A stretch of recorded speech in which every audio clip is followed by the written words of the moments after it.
ప్రభాస్ హీరోగా మారుతి డైరెక్ట్ చేస్తున్న రాజాసాబ్ సినిమా ఇప్పటికే విడుదల కావాల్సింది. పలు కారణాలతో వాయిదా పడుతూ వస్తున్న ఈ సినిమా షూటింగ్ ఇంకా పూర్తి కావాల్సి ఉంది.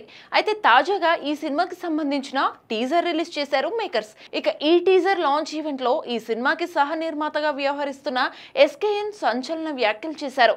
ఈ సినిమా మొదలైనప్పుడు ఒక నిర్మాత నెగిటివ్ ట్రెండ్ చేశాడని, కానీ సినిమా రిలీజ్ అయిన తర్వాత అదే నిర్మాత పాజిటివ్ ట్రెండ్ చేస్తాడని చెప్పాడు. అయితే ఆ నెగిటివ్ ట్రెండ్ చేసిన నిర్మాత ఎవరు అనే ప్రశ్నలు ఇప్పుడు తలెత్తుతున్నాయి. వాస్తవానికి ఈ సినిమాను ముందు డివివి ఎంటర్టైన్మెంట్స్ బ్యానర్ మీద డివివి దానయ్య నిర్మించాల్సి ఉంది.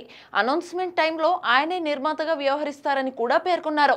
అయితే ఆ తర్వాత మారుతి చేసిన పక్క కమర్షియల్ సినిమా బాక్సాఫీస్ వద్ద బోల్తా కొట్టడంతో డివివి దానయ్య ఈ సినిమా చేయలేనని చేతులెత్తేశారు. ఆ తర్వాత ఈ ప్రాజెక్ట్ లోకి పీపుల్ మీడియా ఫ్యాక్టరీ సంస్థ ఎంట్రీ ఇచ్చింది.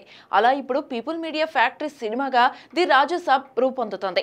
ఈ నేపథ్యంలో ఎస్కేఎన్ చేసిన వ్యాఖ్యలు ఇప్పుడు సోషల్ మీడియాలో వైరల్ అవుతున్నాయి. ఆ నిర్మాత ఎవరో, ఒకవేళ డివివి దానయ్యేనా అనే చర్చ జరుగుతోంది. కానీ డివివి దానయ్య నెగిటివ్ ట్రెండ్ చేయించిన దాఖలాలు అయితే అధికారికంగా లేవు. కాబట్టి స్వయంగా ఆయనే చెబితే కానీ ఆ నిర్మాత ఎవరు అనేది చెప్పలేం.